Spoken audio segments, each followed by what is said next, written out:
പശ്ചിമ ബംഗാളിൽ നിയമസഭാ തിരഞ്ഞെടുപ്പിന്റെ രണ്ടാം ഘട്ട വോട്ടെടുപ്പിൽ കനത്ത പോളിംഗ്. വിധി എഴുതുന്നത് 142 മണ്ഡലങ്ങളിൽ. പോളിംഗ് 40% കടന്നു. വോട്ടെടുപ്പിനിടെ പലയിടത്തും സംഘർഷം. തിരഞ്ഞെടുപ്പ് അട്ടിമറിക്കാൻ ശ്രമമെന്ന് മമതാ ബാനർജി. കേരളം അടക്കമുള്ള സംസ്ഥാനങ്ങളിലെ എക്സിറ്റ് പോൾ ഫലങ്ങൾ വൈകിട്ട് 6:30-ഓടെ.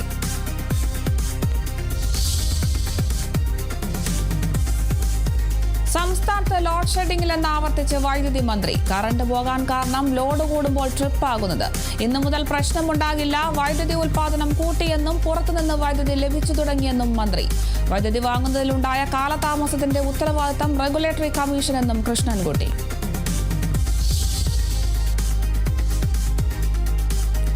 കനത്ത ചൂടിന് ആശ്വാസം പകർന്ന് സംസ്ഥാനത്ത് ഇന്നു മുതൽ വേനൽ മഴയ്ക്ക് സാധ്യത. കണ്ണൂർ, കാസർഗോഡ് ജില്ലകളിൽ ഇന്ന് യെല്ലോ അലർട്ട്. ജില്ലകളിലെ ഉയർന്ന താപനില മുന്നറിയിപ്പ്. കോഴിക്കോട് യുവാവ് കുഴഞ്ഞു വീണ് മരിച്ചു. സൂര്യാഘാതമെന്ന് സംശയം.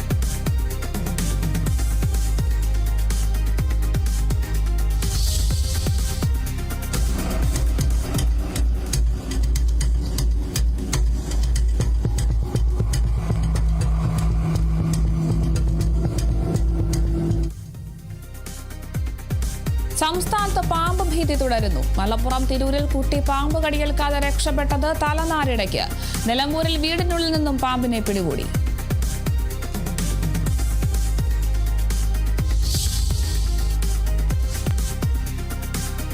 ഇടുക്കി നെടുങ്കണ്ടം ഇരട്ട കൊലപാതകത്തിൽ കൂടുതൽ വിവരങ്ങൾ പുറത്ത്. അമ്മയെയും സഹോദരനെയും സജി കൊലപ്പെടുത്തിയത് ക്രൂരമായി.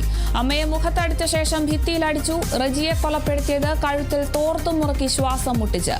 മൃതദേഹങ്ങൾ കുഴിച്ചിട്ടത് 3 ദിവസം സൂക്ഷിച്ച ശേഷം. കൊല നടത്തിയത് April 4 രാത്രിയെന്നും police.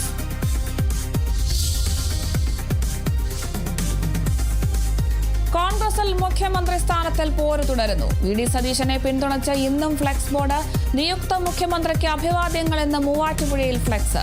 K C. വേണുഗോപാലിന് Palakkad Emoor ക്ഷേത്രത്തിൽ കളഭാഭിഷേകവുമായി കോൺഗ്രസ് പ്രവർത്തകൻ.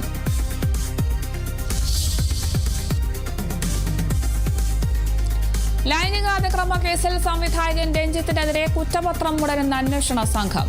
കേസിൽ അന്വേഷണം പൂർത്തിയായി. ലൈംഗികാതിക്രമത്തിന് രഞ്ജിത്തിനെതിരെ തെളിവുകളുണ്ട്. കൂടുതൽ വകുപ്പുകൾ ചുമത്തില്ലെന്നും SIT.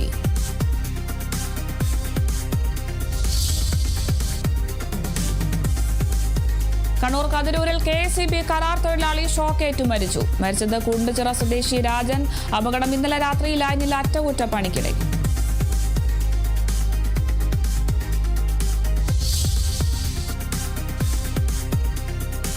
പശ്ചിമേഷ്യൻ സംഘർഷങ്ങൾക്കിടെ അടിയന്തര യോഗം ചേർന്ന് GCC രാജ്യങ്ങൾ. സുരക്ഷാ കാര്യങ്ങളിൽ വിട്ടുവീഴ്ച പാടില്ലെന്ന് യോഗം.